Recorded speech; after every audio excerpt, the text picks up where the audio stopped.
श्रीमन्नारायण।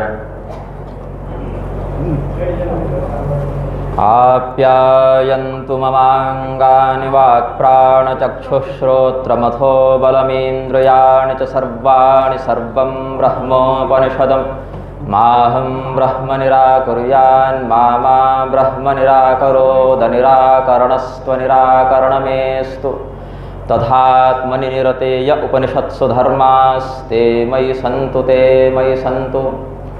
विश्वेशं माधवं ढुण्ढिं दण्डपाणिं च भैरवं वन्दे काशीं गुहां गंगां भवानीं मणिकर्णिकां श्रीनाथमचलं नित्यं सर्वज्ञत्वादिकामदं वन्दे मूलाधिकारस्थं बोधरूपं जगद्गुरुं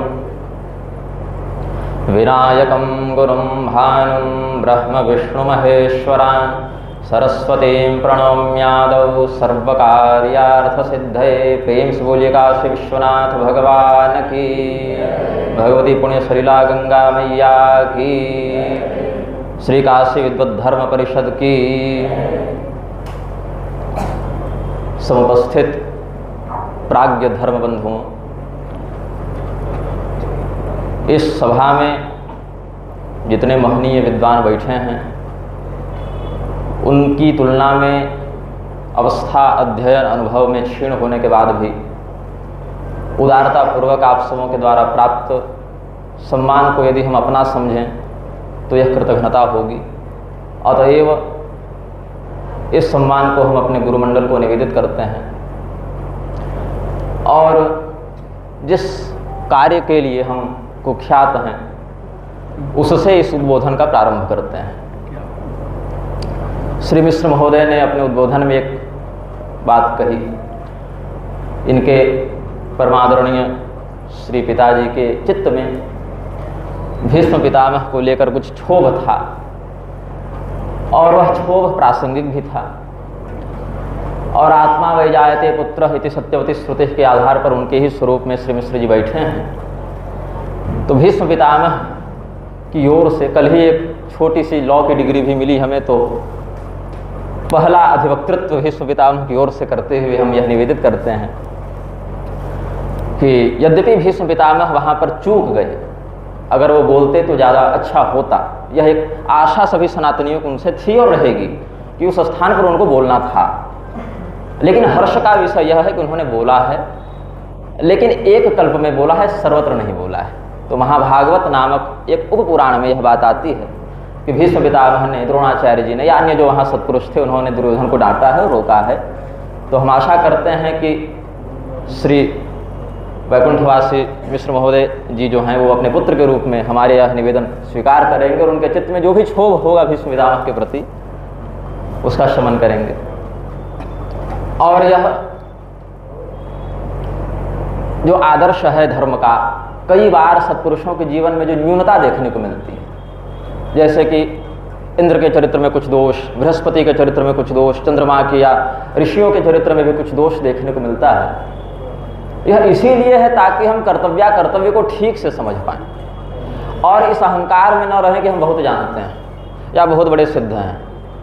गोस्वामी जी ने बहुत सुंदर एक बात नारद मुनि के विमोहन प्रसंग में बताई, जब शिव जी ने पार्वती जी को कहा कि कोई ज्ञानी नहीं है, कोई मूर्ख नहीं है, भगवत इच्छा से भगवत विलास की आपूर्ति के लिए जिसको जैसा होना है वैसा हो जाता है। सब ही न जावत राम गोसाई। तो एक ही व्यक्ति किसी विषय में बहुज्ञ है तो अन्य में अल्पज्ञ है। जो बहुज्ञ हैं उनको अपने उस बहुज्ञता का सदुपयोग करते हुए अल्पज्ञों को प्रबुद्ध करना चाहिए। जिस विषय में वह अल्पज्ञ है उसमें अपनी जिज्ञासा का अभिवर्धन करते हुए ज्ञानी होने का प्रयास करना चाहिए। और हमने पढ़ा कुछ नहीं, देखिए सत्य ही है कि हमने पढ़ा नहीं है और परिषद पढ़े लिखों की सभा होती है। 1 संख्याकैर मीमांसा न्याय पारगई वेदांत कुशलैश्चैव परिषत्तम प्रकल्पितम। परिषद क्या है? 21 विद्वान हो, मीमांसा न्यायादि वेदांग में पारंगत हो, ये तो न्यूनतम योग्यता होगी। मतलब इतना तो पढ़े हो, उसके बाद शम दम निर्भयता निर्लोभ ये सब तो अलग विषय है ही, लेकिन अधीत स्थिति में भी कम से कम 1 संख्या कर मीमांसा न्याय पार गई, वेदांत कुशलैश्चैव परिषत्वम प्रकल्पितम। एनजीओ बाजी को परिषद नहीं कहते हैं, ठीक है। अब कहा कि 21 न मिले तो अभी कितने हैं परिषद में? 10-12। ठीक है, तो 9 मिले तो क्या करो?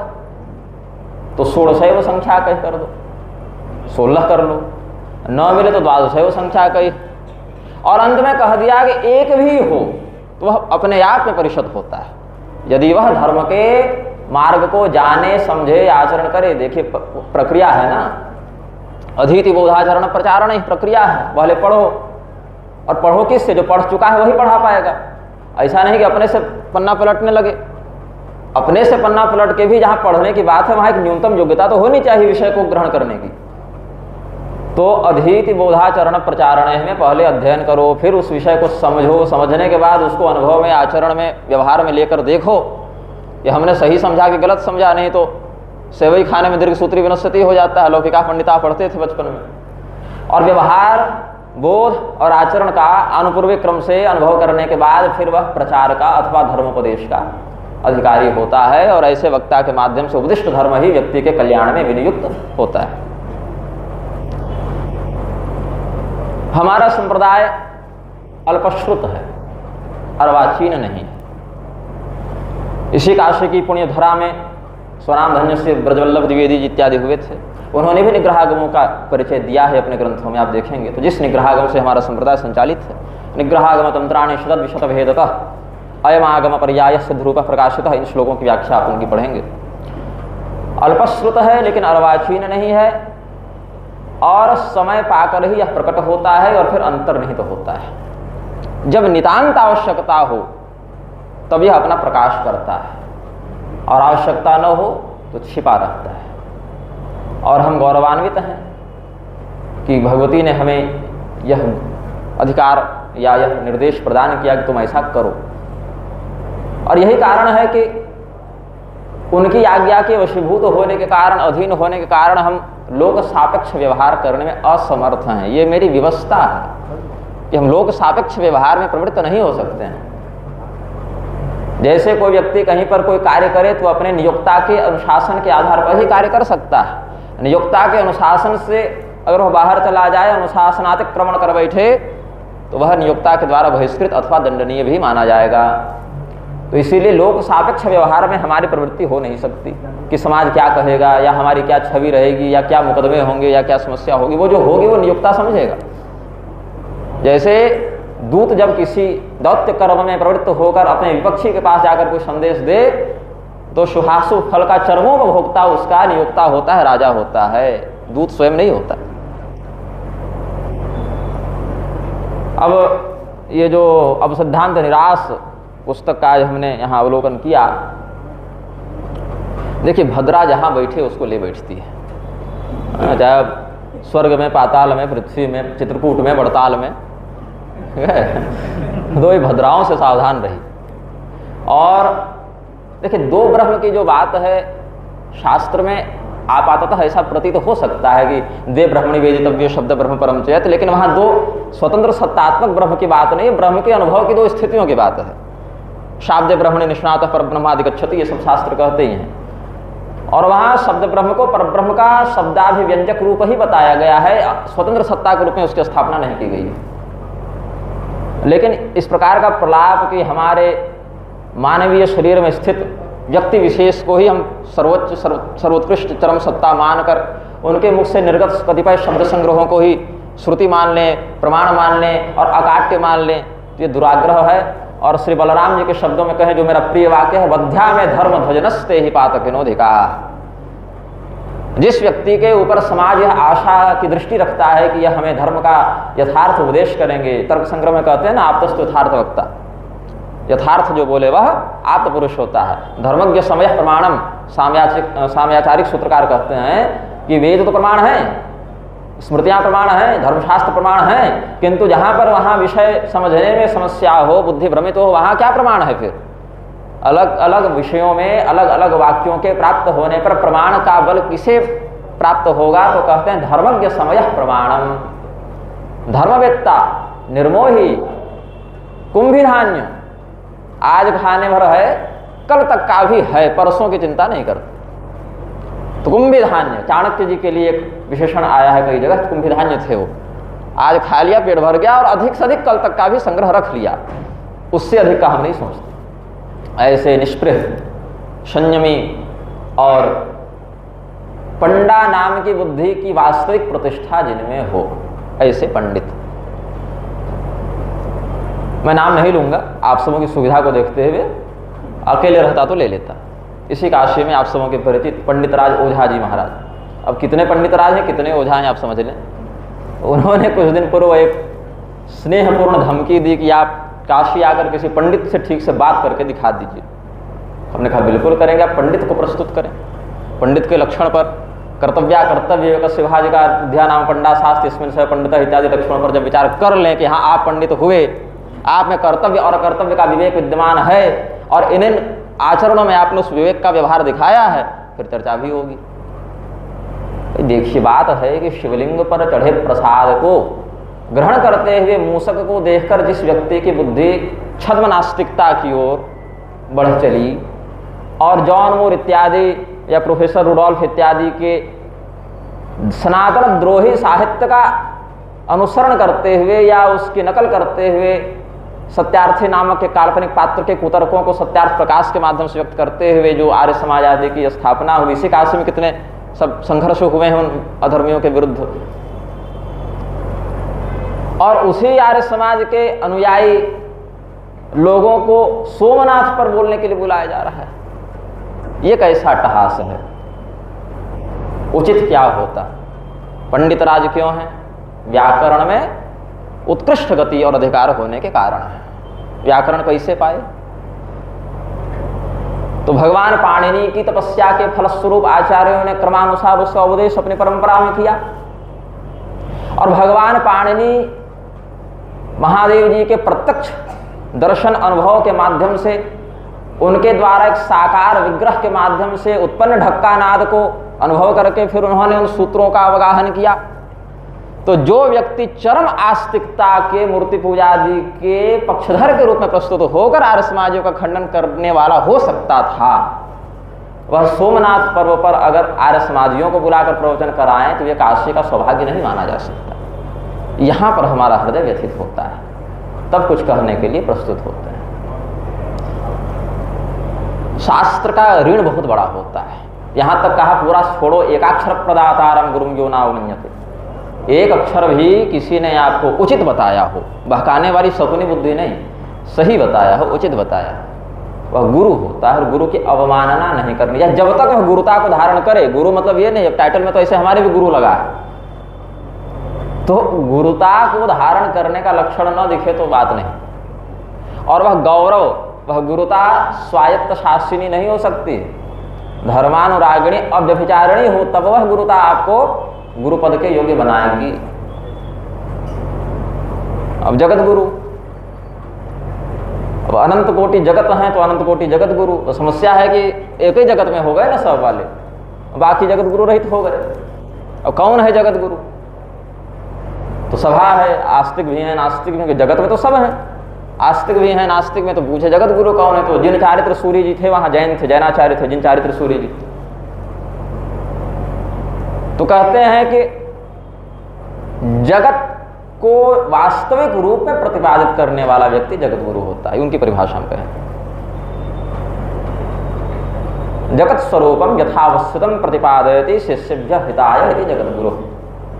जगत जैसा है वैसा ही अपने शिष्य के हित के निमित्त जो प्रतिपादित कर दे। आप तो नास्तिकों के बीच में बहुत रहे हैं तो कहे, फिर आस्तिकों ने चिंतन किया, शिष्यभ्यः हिताय, शिष्य का हित किसमें है? क्योंकि वो तो ब्रह्म मानेंगे तो जगत के ही अनुसार अपना बताए। तो प्रणव कल्पकार कहते हैं कि नहीं, जगतः परम हितोप, परम हित, लौकिक और पारलौकिक दोनों है, ऐहिकामुष में केवल यहाँ का नहीं वहां का भी परम हित, परम हितोपदिष्टत्वात् जगत गुरु। जगत का परम हित किसमें है उसका उपदेश जो करें वह जगत गुरु होते हैं। फिर शिव धर्मोत्तर पुराण की परिभाषा देखिए, प्रत्यायाष्टांगवादेन कामार्थाभिहतान नृपान शनैर धर्मेण युंजित, अथवा पाठ में देखें तो शनैर धर्मे नियुंजित। ज्ञान योगे पुनः क्रमात् जगत गुरु सविज्ञेय सर्वभूतानुकंपका। अलग अलग अष्टविध नीतियों का प्रयोग करके जनता को नहीं समझाइए, जनता तो अनुसरण करने वाली हो, राजा को समझाइए, शासक को समझाइए, उसके चरणों में लोटे मत रहिए कि दिल्ली से आ रहे हैं शासक तो ब्राह्मण उनके लिए डमरू बजाकर खुदे वेद पाठ करने लगे, इससे गरिमा घटती है। राजा जब जाता था, अब राजा तो है नहीं, खैर जो कब्जेदार हैं गद्दी के, हम तो यही मानते हैं, लेकिन जब शास्त्रोक्त शासक भी जाते थे तो दूर में अपना तामझाम काफिला वाहन सब छोड़कर और नंगे पांव चलते हुए और शरणागत भाव से आचार्य के चरणों में जाकर और अपने कल्याण का वहाँ पर उसकी परीक्षा करते हैं कि आप हमें बताइए कि मैं कैसे अपने प्रजा का हित करूं और अपना भी उसी माध्यम से कल्याण करूं। अब ये नहीं, अब निर्देश मिलता है शासन कि आप ऐसा करें। हम क्यों ऐसा करें भाई, हम तो जो आचार्य परंपरा से प्राप्त वो करें और तुमको वो करने के लिए बतावें। तो सरकारी पैसा घर में आवे चाहे मठ में आवे, जो रोटी देगा वो हिसाब भी लेगा। इसलिए रोटी केवल परमात्मा की खाओ, इनकी रोटी मत खाओ। ब्राह्मण को द्रव्य दोष अन्न दोष बहुत जल्दी लगता है और हमने पढ़ा कुछ नहीं, हमने केवल पकड़ा चरण, भगवती का चरण पकड़ा। भगवती शब्द जब मैं कहता हूं तो मेरे लिए भगवती शब्द एक उपलक्षण है ब्रह्म तत्व का। उसमें आप नारायण, महादेव, गणपति, सूर्य किसी को भी ग्रहण कर लें। भगवत कृपा से, गुरु आदेश से हम तीर्थ में भेद नहीं देखते, देवता में भेद नहीं देखते, संप्रदाय आचार्य मंत्र नाम इसमें भेद नहीं देखते। तो जब भी मैं नारायण बोलूं तो नारायण उपलक्षण है परमात्मा का, भगवती कहूं तो उपलक्षण है परमात्मा का। अगर किसी ऐतिहासिक आख्यायिका का अलग से प्रतिपादन न किया जाए तो गायत्री जपी, ब्राह्मण के लिए गायत्री ही है। और सततम साधनाभिर्यो याति साधकतां नरः स्वप्नावस्था सुजायन्ते तस्य दिव्यानुभूतयः, ये गायत्री संहिता कहती है कि निरंतर जो उस प्रकार की साधना में प्रवृत्त हो, स्वप्न की अवस्था में उसको समस्त जागृतियां, ग्रंथोक्त सुक्तियां सब प्राप्त होती हैं और हमें हुई भगवत कृपा से। तो जितने भी प्रकार के ये प्रपंच हैं, मैं एक पंक्ति कह रहा हूं उसको समझिएगा और जो मैं कहना चाह रहा हूं उसको अनुभव कीजिएगा। भारत की यह जो स्थिति है, यहाँ आपको जिंदा दिखने के लिए पहले मुर्दा बनना पड़ेगा। यह मानना पड़ेगा कि हम नश्वर हैं, मरेंगे शरीर के दृष्टिकोण से, शरीर छूटेगा, और तत्व के दृष्टिकोण से हम अविनाशी हैं, तो ऐसे भी शरीर के छूटने से हमारे मौलिक रूप पर प्रभाव नहीं पड़ेगा। यहाँ जब अपने आप को मरा हुआ मान लीजिएगा तब कुछ बोल पाइएगा, मृत्यु के भय से ग्रस्त रहिएगा तो नहीं बोल पाइएगा। तो भारत में जिंदा दिखने के लिए मुर्दा बनना पड़ेगा, ये हमने अनुभव किया।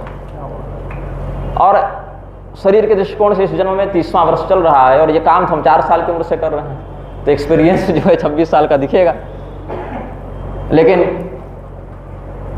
कोई उद्देश्य नहीं है जीवन का। सत्य ही है कि मैं ये करूं, ऐसा नहीं है। क्यों? उद्देश्य बहुत आप अपने जीवन में भी रखे होंगे, होना वही है जो आपके लिए प्रारब्धानुसार और भवितव्यतानुसार निश्चित है। अब इसको आप मेरा प्रारब्धवाद कह दें या अकर्मण्यता कह दें या विवेक कह दें, ये अपने अपने दृष्टिकोण, यथा दृष्टि तथा सृष्टि के आधार पर। तो स्वधर्मनिष्ठ व्यक्ति किसी भी वर्ण का हो, वह व्यक्ति भगवान के वचनानुसार ही स्वकर्मणा तमभ्यर्च्य सिद्धिं विन्दति मानव, 18वें अध्याय में भगवान कहते हैं। सिद्धिं विन्दति, काम सिद्धिं विन्दति, अहिकाम वा मुस्मकाम वा, तो कहे कि लोक में भी यश मिलेगा और परलोक में भी अभ्युदय की प्राप्ति होगी।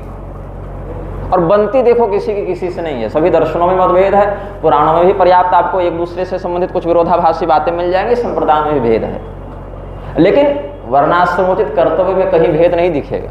चाहे द्वैत हो अद्वैत हो, वर्णाश्रमोचित कर्तव्य का प्रतिपादन सबने एक ही भाव से किया है। वो आधार है, फाउंडेशन है। देखिए नींव एक ही जैसी पड़ेगी लगभग, और उसके ऊपर फिर आप कमरे का इंटीरियर जैसा रखना चाहें वो रख सकते हैं।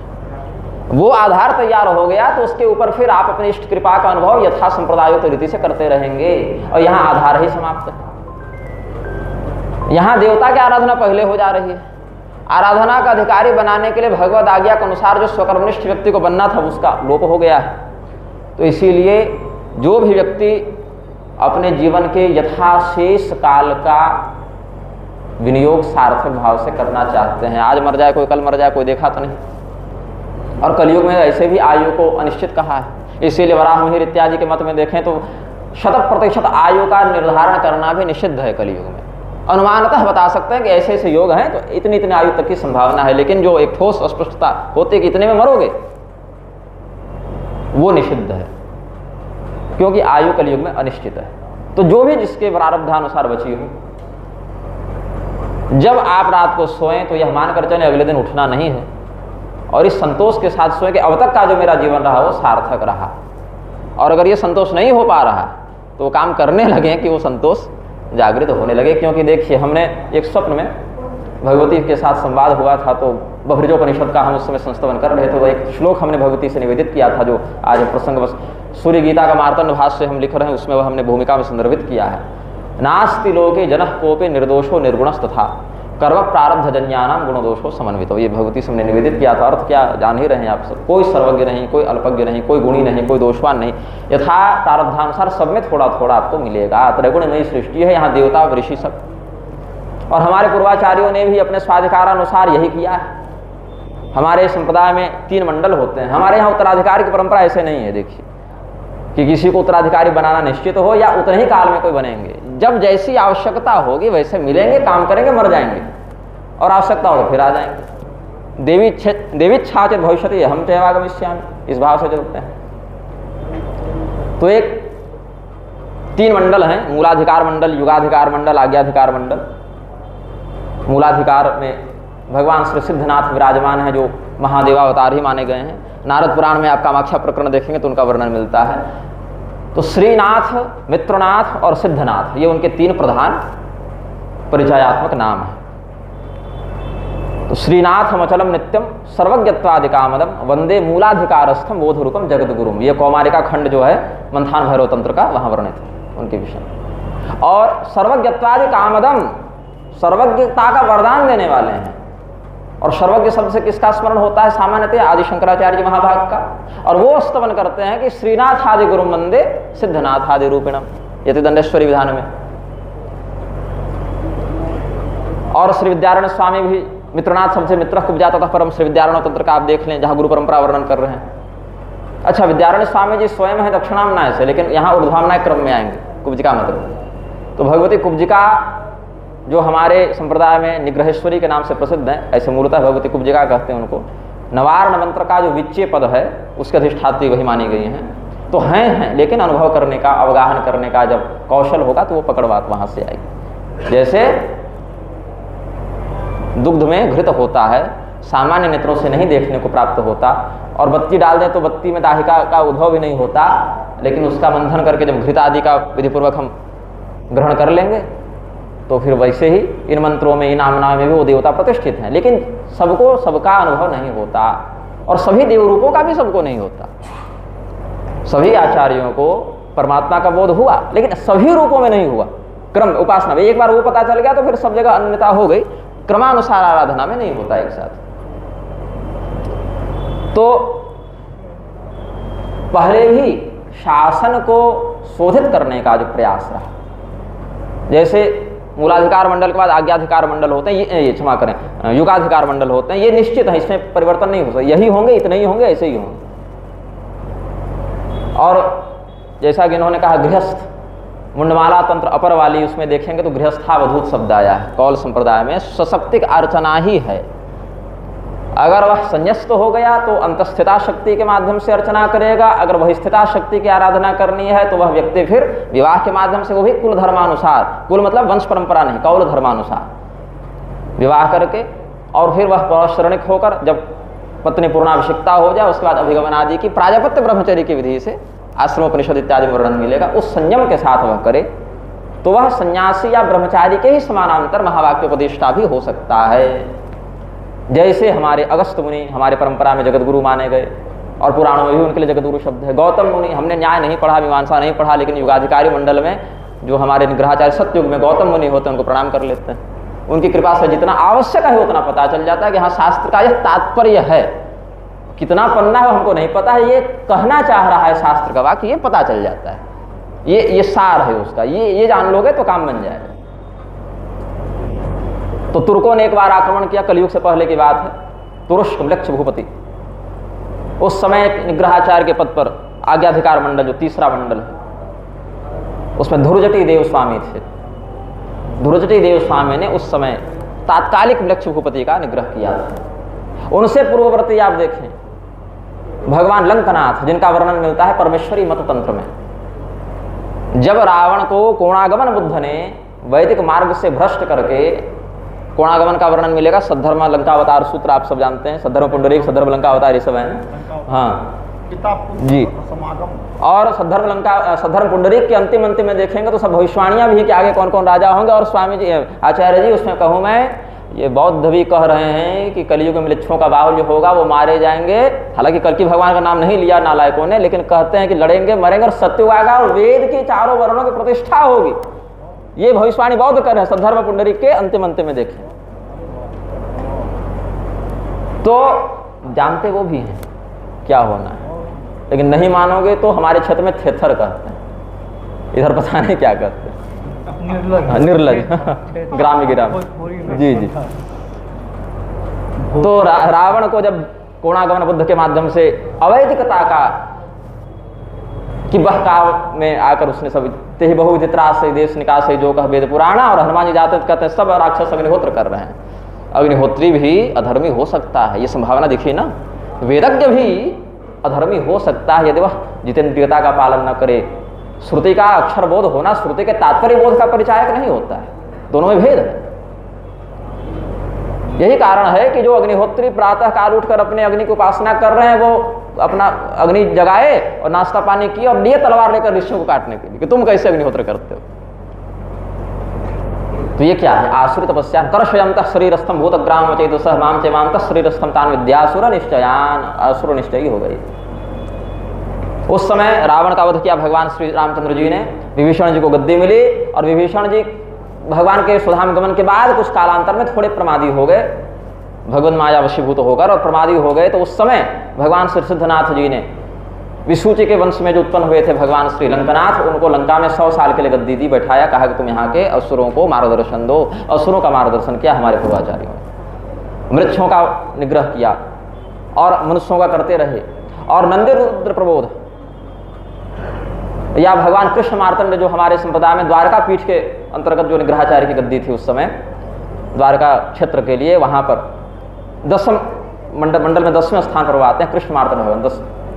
तो वो कहते हैं वहाँ पर जितेंद्र युगलम चैव यस्य किंकरताम गता। जितेंद्र युगलम, महेंद्र और इंद्रसेन, ये दो इंद्र हैं ना, बलि और देवराज, इनके द्वंद्व को उन्होंने समाप्त करवाया। क्यों? विजित किया दोनों को और उनके द्वारा किंकरता को स्वीकार किया। तो मनुष्य देवता राक्षस त्रिविध जीवों का निग्रह करना, मार्गदर्शन करना आचार्यों का अधिकार और कर्तव्य होता है। अब लोग कहते हैं तुम स्वयंभू, स्वयंभू तो ब्रह्मा जी भी हैं, जीव तो अनादि ही है ना। खैर यहाँ तो दूसरा संदर्भ है, ये कहने का अर्थ है अल्पश्रुत होना और अप्रामाणिक होना, इसमें भेद है। और जो उसको समझने का प्रयास करेगा, जानने का प्रयास करेगा, उसको बहुत लंबी यात्रा पर निकलना पड़ेगा, बहुत लंबी। संकेतान व्यक्तियों यत्र आचार्यस्य कुले भवेत्, आज्ञा पारमेश्वरी कहती है, भगवान सिद्धनाथ को भगवती कुब्जिका कहते हैं, सभी नहीं जान पाएंगे इस संप्रदाय को। संकेतान व्यक्तियों यत्र आचार्यस्य कुले भवेत्, जो संकेतों को समझने का कौशल रखेगा और उस साधना के मार्ग में प्रवृत्त होगा, वह जानेगा, वह समझेगा। ऐसे ही हम भगवती बिंब देवी का स्मरण करते हैं। जब कोंकण में बौद्धों का आक्रमण हुआ, अत्याचार हुआ और हमारे सनातन धर्मावलंबियों के मंदिर ध्वस्त किए जाने लगे, वर्णाश्रम का विरोध करने लगे वो लोग, तो वहाँ पर एक देवी प्रकट हुई जिनको हम बिंब देवी कहते हैं। उन्होंने कहा हम बौद्धों से शास्त्रार्थ करेंगे, तो कहा हम स्त्रियों से शास्त्रार्थ नहीं करते। तो कहा किससे करोगे शास्त्रार्थ? तो कहा हम पुरुष से शास्त्रार्थ करेंगे। और उस समय कोई पुरुष निग्रहाचार्य के पद पर थे ही नहीं, तो कहाँ से लाएं? तो पुरुषालिंग मुद्रा का प्रयोग करके उन्होंने अपने आप को पुरुष के रूप में प्रकट किया। कहा कि शरीर न बदलना है, आत्मा तो लिंग निरपेक्ष तत्व है, दैहिक लिंग आत्मा के ऊपर लागू नहीं होते। तो उन्होंने स्वयं को पुरुषालिंग मुद्रा का प्रयोग करके पुरुष के रूप में अभिव्यक्त किया। अब शास्त्रार्थ करो। तो पहला चरण का शास्त्रार्थ हुआ। 25 बौद्धाचार्य उधर से थे, इधर से अकेले ये भगवती बिंब देवी। तो वहां पर पहला चरण का शास्त्रार्थ हुआ, विजय प्राप्त हुई। तो विमलांबा उनका नाम पड़ा। अम्बा पदांत होते हैं शाक्तों में, आनंदनाथ और अम्बा पदांत होते हैं, तो विमलांबा भगवती उनका नाम पड़ा। ऐसे करते आगे आगे फिर चिद्दिव्यंबा और नागांबा, कुमारी अम्बा, ऐसे करते आगे बढ़े हैं। और अंत में जो है भद्रांबा देवी के नाम से उनको चरम विजय 10वें चरण में शास्त्र 10वें कोटि के शास्त्रार्थ प्राप्त होती है। और उन 25 को फिर वो अपने आस्तिक मत में फिर दीक्षित करते हैं। तो ऐसे पहले से 25 शिष्य थे, 50 शिष्य उनके मानते हैं। तो ऐसे अनेकानेक हमारे पूर्वाचार्यों का संदर्भ आगमों में मिलता है, निग्रहागमों में मिलता है सब। और समयानुसार भगवत कृपा से अब पता नहीं पूरा कब होगा, लेकिन 4 साल से तो लिखने में लगे हैं, 3 साल से निग्रह प्रवेशिका ग्रंथ, और उसमें लगभग 1200 से अधिक ग्रंथों का संदर्भ, पूर्वाचार्यों का संदर्भ देकर हमने अपने संप्रदाय की शास्त्रीयता की पुष्टि करने का प्रयास किया है। और आप सभी विद्वज्जनों का उसमें जो अलग अलग समय पर मार्गदर्शन मिलता रहा है, जैसे आज ही यतीन्द्र मत दीपिका हमें प्राप्त हुई, पढ़ने की इच्छा पहले से थी, थोड़ा बहुत अवलोकन भी किया था, तो बहुत सी ऐसी बातें जो हैं वो अन्य संप्रदायों के भी ग्रंथों से, आचार्यों से जानने को मिलती हैं। पौष्कर संहिता का एक सिद्धांत भी है कि ऐसी बात जो दूसरे के संप्रदाय के आगम या ग्रंथ में हो और उसका कोई विरोधी वाक्य अपने यहाँ न मिलता हो और सिद्धांत के स्वानुकूल हो, तो वह भी समान रूप से प्रमाण के रूप में ग्राह्य हो जाता है। तो उस भाव से हमने स्वसंप्रदायुक्त और परसंप्रदायुक्त बातों का भी उल्लेख करने का प्रयास किया है। अब जैसा कि हमने पहले कहा, परिषद की परिभाषा में 21 संख्या का इत्यादि मतों के आधार पर, तो परिषद निर्लोभ हो, निर्भ्रांत हो। भ्रांत व्यक्ति उपदेश करने का अधिकारी नहीं है, निर्भ्रांत हो। और वह व्यक्ति किसी प्रमाद में फंसकर, किसी लोभ में फंसकर अकथ्य का कथन न कर बैठे, नहीं तो रसातल जाते हैं, नौकरीचर वस्तु के प्रकरण में देखते हैं। जो व्यक्ति बिना शास्त्र के अवलोकन के प्रायश्चित कथन कर दे या किसी लौकिक स्वार्थ के वशीभूत होकर शास्त्र के तात्पर्य को बदल कर या अप्रामाणिक बोलकर बदलने का प्रयास करे, बृहद्धर्म पुराण के उत्तरखंड के अनुसार उसको वेदव्यास ने ब्रह्म हत्यारा कहा है। शब्द ब्रह्म की हत्या कर रहा है, ब्रह्म हत्यारा है। और मैं जो बोलता हूं उसमें चूंकि सर्वभूतानुकंपका ही अनिवार्यता है, तो हित की इच्छा होती है। हरितकी खाएंगे तो कसैली लगेगी, लेकिन वह अमृत ही होती है। कदाचित कुप्यते माता नोदरस्था हरितकी, ये सब आचार्य कहते हैं आयुर्वेद में। तो हमारी वाणी में यत्किंचित जो क्रोध का दर्शन हो, जिसको लोग निंदा समझ लेते, अब देखो निंदनीय की निंदा ही हो सकती है। अब निंदनीय की प्रशंसा का कौशल हम में नहीं है, वो प्रतिभा अभी तक नहीं आई कि हम निंदनीय की प्रशंसा कर बैठे, तो निंदनीय की निंदा हो जाती है। और जयद्रथ श्यामल तंत्र में भगवान महादेव ने राजा जयद्रथ को कहा है कि देखो, जो मोक्ष मार्ग के अवरोधी तत्व हों उनके प्रति क्रोध करना दोषकारक नहीं होता है। तो ब्राह्मणों के कल्याण में जो बाधक हों और उन ब्राह्मणों के अनुयायियों के कल्याण में जो बाधक हों, उस बाधक तत्व के निवारण के निमित्त हमारा किया गया क्रोध भी जयद्रथ श्यामल तंत्र के मतानुसार हम निर्दुष्ट ही मानते हैं। और अगर ऐसा न करें तो फिर कर्तव्य विमुखता का दोष लगता है। और कर्तव्य विमुख व्यक्ति मृतश्वाचा भी जाए तो कुत्ते इत्यादि योनियों को जाता है। और कितनी गलत बात होगी कि काशी में वास करके फिर जो है सो रुद्रगण के अधिकार में जाकर दंडित भी हो जाए। काशी रहस्य जो है ब्रह्मवैवर्त के अधिकार में कहते हैं कि काशी में मरने वाला क्या हर व्यक्ति मुक्त होता है? मुक्त तो होता है, लेकिन क्रम में जाएगा कि सद्य मुक्ति में जाएगा, वो थोड़ा मामला फंसता है उसके प्रारब्धानुसार। हाँ, यमदूत के पास तो नहीं जाएगा, महादेव जी ही लाठी मारेंगे उसको कि मेरे जमीन पर आकर तुम ऐसे करते हो, मेरी भूमि पर आकर। जी, भैरवी यात्रा उसको प्राप्त होती है, रुद्रगणों के माध्यम से उसका शोधन हो जाता है। लेकिन वो भी क्यों करवाना, जब आपके पास अभी जीवन है, विवेक है, अवसर है, तो लाठी खाते जाएं, उससे अच्छा है माला पहन के जाए, सम्मानित तो होकर एक आदर्श को प्रस्तुत करते हुए जाएं, तीर्थ सारस तत्वगतः वाले बाधक तत्वों का समापन करते हुए जाएं। तो यही लक्षण जो है या यही उद्देश्य जो है परिषद का होना चाहिए। और अभी तक जो परिषद के क्रियाकलाप हमारे संज्ञान में आए हैं वहाँ तक सब अनुकूल प्रतीत हुआ है। आगे भी यह विश्वास बना रहेगा, क्योंकि देखिए मैं भी सभा में जाने का पक्षधर हूँ नहीं। न सभा में प्रवेशित प्राज्ञ सभ्य दोषा अनुस्मरण न ब्रुवन विब्रुवन नज्ञो नरो भवते किल विषि नरह किल विषम स्मृते, दोनों पाठ मिलते हैं। मैं भी सभा में जाने का पक्षधर हूँ नहीं। क्यों? वही बात है जो पहले उद्बोधक महोदय श्री मिश्र जी ने कही, कहोगे तो फंसोगे, नहीं कहोगे तो फंसोगे। सही कहें गलत कहें, पैसा देख करके, अब देखा आज तो मेरी मोटी कमाई हो गई, मुझे बहुत बड़ी संपदा आज मिल गई यहाँ पर। तो ऐसा कोई आयोजन हो तो जाना सार्थक लगता है, और नहीं तो भैया हम अपने राम आप अपने राम। और ये खून हड्डी शरीर एकासी, तो प्रवृत्ति और निवृत्ति दोनों को एक तराजू पर दिखा देती है। एक से एक ऐश्वर्य और एक से एक वैराग्य, दोनों यहाँ आपको देखने को मिलेंगे। तो जो खून हड्डी सप्तधातु पंच भौतिक शरीर हमारा स्वाप का जो जलना, इसको स्वाप करो, जलना भी सौभाग्य है। अब कि जल गए विधि पूर्वक, तो सौभाग्य जानना चाहिए। किसी महत्वपूर्ण के फलस्वरूप आपको उचित अंत्येष्टि का सौभाग्य मिल रहा है, अब तो कलयुग में वो भी दुर्लभ है। तो इसीलिए दैहिक स्थिति के उपलब्धियों का कोई मोह नहीं, अहंकार नहीं, विरोध का भी कोई भय नहीं। जो शास्त्र ने कहा और वास्तविक फाइलिंग जहाँ चार्जशीट बन रही है भगवान चित्रगुप्त के यहाँ, वहाँ हमको क्या जवाब देना है, और चतुर्द्वारों में कहाँ से प्रवेश करके धर्मराज का किस मुख से हम सामना करेंगे, इस बात के लिए स्वयं को तैयार करना। और मैं एक अनुभव बताऊं अपना, जिस व्यक्ति को गम्यागमन का बोध नहीं, जिस व्यक्ति को भक्षाभक्ष का बोध नहीं, कर्तव्य का बोध नहीं, ऐसा म्लेच्छ भी मुसलमान भी अपने मत में जिसकी मान्यता हो ऐसे जन्नत पर विश्वास करके बम बांधकर फटने के लिए तैयार हो जाता है, लेकिन सनातनी कथित आचार्यों तक को उस स्तर की आस्तिकता प्राप्त नहीं है कि हम अपने परलोक के उस स्थिति को भी भरोसा कर सकें।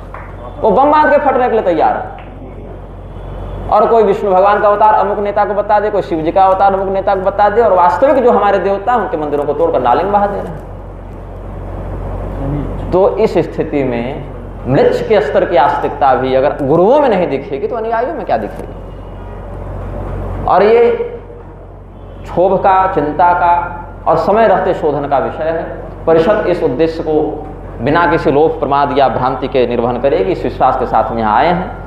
और अगर ऐसा नहीं होगा तो फिर तो हम हैं नहीं, फिर एक बदनामी झेलेंगे, लेकिन साथ नहीं छोड़ेंगे।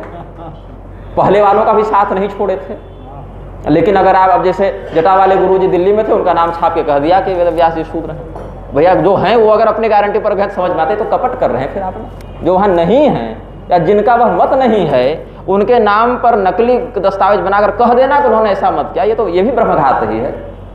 तो ये कपट विद्वानों को शोभा नहीं देता है। आप सबों के जीवन से प्रेरणा लेकर सहस्रों विद्यार्थी अपने शास्त्राध्ययन में लगे हुए हैं। हजारों विद्यार्थियों का आपने तैयार किया, हमने तो एक को भी नहीं पढ़ाया, आपने तो हजारों को पढ़ाया। और गुरु भाव से वो आपको देखते हैं, आपके चरित्र या कथन को प्रमाण के रूप में समझते हैं, तो आपकी बहुत बड़ी जिम्मेदारी है कि आप अपने महनीय पद पर बैठे स्वयं प्रमाणम कुरुते लोकस्तदनु वर्तते के आधार पर। और यह जिम्मेदारी और बढ़ जाती है जब श्रुति कहती है, यान विद्यानि चरितानि वाले भाव में तैत्तिरीय श्रुति कहती है कि भैया हम भी परमात्मा नहीं हैं, माया मोह का प्रभाव हमारे चिंतन पर भी पड़ सकता है, इसीलिए हमने जो कहा है शास्त्र की मर्यादा के अनुकूल सो तुम करना, समझना, शरण में लाना, और यदि उस मार्ग से हमें ही भटका हुआ देखो तो उसकी नकल मत करना। इतनी उदारता श्रुति ने गुरुओं को कहने के लिए बताई है। अब क्या होगा, गुरुजी जो हैं सो गुरुजी एकमात्र हैं, सर्वज्ञ हैं, सर्वोच्च हैं, सार्वभौम हैं, अकाट्य हैं, अखंड हैं। ब्रह्म के जितने विशेषण हैं सब गुरु जी में ही हैं। तो ये लक्षण केवल वचन का नहीं, आचरण का विषय होना चाहिए। हमारे पूर्वाचार्यों ने हर परिस्थिति में काम की अधिकता में भी कर्तव्य का कैसा पालन किया जाना चाहिए, क्रोध की अधिकता में भी कैसा किया। सुदर्शन प्रकरण देखिए, जहाँ पर वो धर्म परीक्षा लेने आते, मृत्यु जो लाठी लेकर पीछे पड़ी रहती है महाभारत में, क्रोध पर विजय का उदाहरण, काम पर विजय का उदाहरण आप देखिए। हनुमान जी चिंतन करते हैं कि देखो हमने रावण के महल में अव्यवस्थित वस्त्रों वाली स्त्रियों को देखा रात को मंदिरोन्मत्त अवस्था में, तो क्या हमारा ब्रह्मचर्य खंडित तो हो गया? बोले नहीं, मन में कोई विकार नहीं आया। अब डॉक्टर है मानो पोस्टमार्टम ही कर रहा है तो अलग अलग अंगों को देख रहा है, वो निर्विकार भाव से देखता है। वैसे ही अब काम, क्रोध, मद, लोभ, ईर्ष्या सब शरीर में अलग अलग षड्विकार के रूप में है, रहेंगे भी, उसी से बना ही है शरीर, तो उससे बाहर तो जाएगा नहीं। और समाज में अलग अलग लोग रहेंगे, लेकिन अधिक से अधिक हम उन विकृतियों से स्वयं को निरपेक्ष रखते हुए कैसे हम अपना भी कल्याण करें, और जो 10-5 लोग हमारे प्रति श्रद्धा रखते हैं उनको भी यथोचित मार्गदर्शन देकर अपने जीवन को कैसे सार्थक करें, इतने का सब खेला है भैया। और यही कर लें तो अपने जीवन को धन्य समझें। हर हर महादेव, जय श्रीमन नारायण, जय